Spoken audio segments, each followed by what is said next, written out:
السلام علیکم ورحمۃ اللہ وبرکاتہ۔ آج بروز اتوار 2019 8 دسمبر کا سی ٹیٹ کا پیپر جو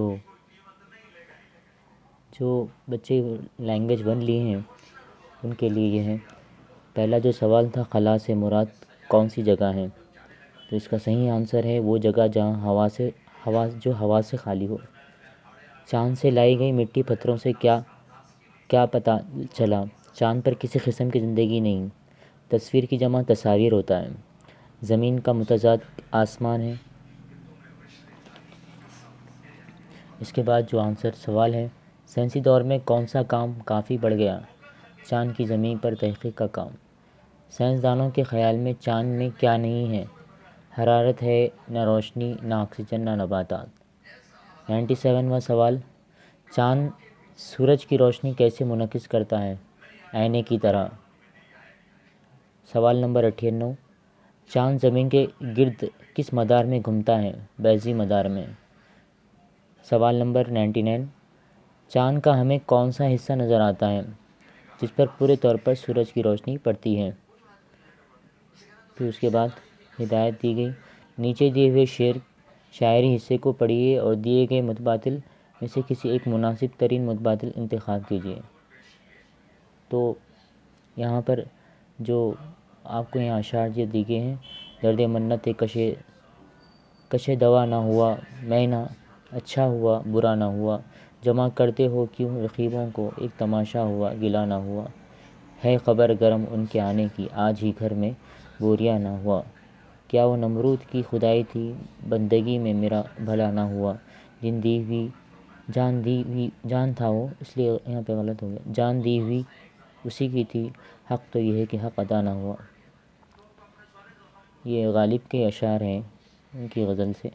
تو پہلا جو سوال ہے یہاں پر، محبوب کے آنے کی خبر سن کر کیوں اداس ہے؟ گھر میں بوریاں نہیں ہیں۔ آگے بڑھتے ہیں۔ 102 سوال، حق تو ہے کہ حق ادا نہ ہوا۔ پہلے مصرے میں شاعر کس کو درد منت کش کہا؟ دوا کو۔ شاعر اپنے محبوب سے کیا شکایت کر رہا ہے؟ رقیبوں کی۔ شاعر کا بندگی میں بھلا کیوں نہ ہوا؟ نمرود کی خدائی کی وجہ سے۔ سوال نمبر 106، بولنے کے صحیح لفظ کی صحیح ترتیب کو تلفظ کے استعمال کرنا، مستعمل زباں۔ پھر اس کے بعد سوال نمبر 107 کا صحیح جواب ہے بچوں میں بولنے کہانی۔ سوال ہے، کہانی کہنے کو بطور تدریسیاتی آلے کار استعمال کیا جاتا ہے، بچوں میں بولنے کی مہارت کو فروغ دینا۔ سیاق میں قواعد سے مراد مشق و عمل سے قواعد کی آموزش ہے۔ سوال نمبر 112، پہلی زبان کو فروغ دینے سے عموماً کیا مراد لیتے ہیں؟ تو صحیح جواب ہے اپنے آپ سیکھنا۔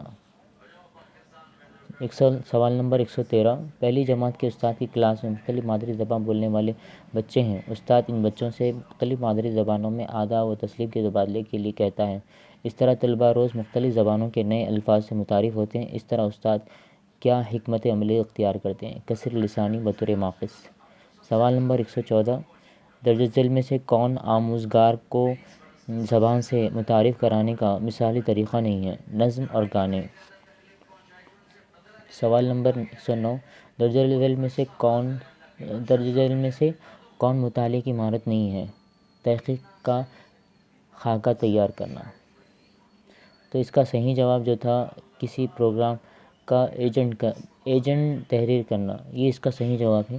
یہاں پہ جو ٹک لگا ہے غلط ہے۔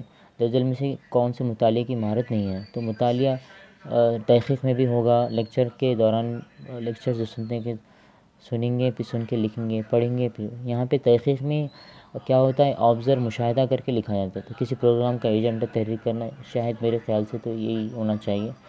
دیکھتے ہیں NCERT اس کا جواب کیا دیتی ہے۔ 110، درسی کتابوں کے مصنفین ہمیشہ نثری اقتباس، نظم، بیانیہ کو اصلی تحریروں کو اپنی کتابوں میں کیوں نہیں شامل کرتے ہیں؟ جواب، وہ مستند اور فطری زبان میں ہوتی ہیں۔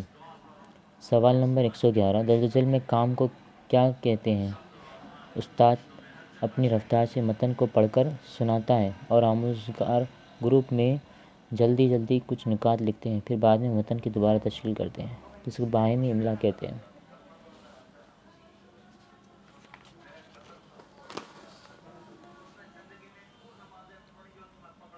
مادری زبان پر مبنی کثیر لسانی کیا ہے؟ صحیح جواب ہے مادری زبان کے ذریعے آموزش۔ 116 ہے، اسکول کی تعلیم پالیسی میں زبان جانی جاتی ہیں سے لسانی فارمولہ۔ کل زبان کے نظریے سے مراد ہے ایک مفروضے کے آموزگار زبانی آموزش زبان کی مختلف اکائیوں اور چھوٹی اکائیوں جیسے آواز، حرف وغیرہ کو سمجھنے سے کرتے ہیں۔ سوال نمبر 118، زبان کی تدریس کا کون سا رویہ یاد کرنے کو زبان کی آموزش کا ایک غیر عنصر تسلیم کرتا ہے؟ قواعد کے اجزائے ترجمے کا رویہ۔ 119، کاویہ زبان کی استاد ہے، وہ آموزگاروں سے موضوع کی مناسبت سے الفاظ ڈھونڈنے اور اسے ایسے الفاظ بتانے کے لیے کہتی ہے جو دوسرے لفظوں کے پہلے یا بعد میں جوڑے جا سکتے ہیں۔ اس حکمت عملی کو کہتے ہیں لفظوں کا کھیل۔ 120، سوال نمبر، استاد اپنے آموزگاروں کی زبان کی صلاحیت جانچنے کے لیے سوال تیار کرتا ہے۔ وہ اقتباس کے ہر 5ویں لفظ کو چھوڑ دیتا ہے اور بچوں سے چھوٹے ہوئے الفاظ معلوم کرنے کے لیے کہتا ہے۔ جانچ کے اس طریقہ کار کو کیا کہتے ہیں؟ جواب ہے اقتباس کو سمجھنے کے لیے پڑھنا۔ اس طرح ناظرین میں یہ جو پیپر تھا، پیپر 1 تھا اور یہ سی ہے اور اس کا بکلیٹ نمبر سی ہے۔ اس طرح میں اور دوسرے پیپر لے کر حاضر ہوں گا۔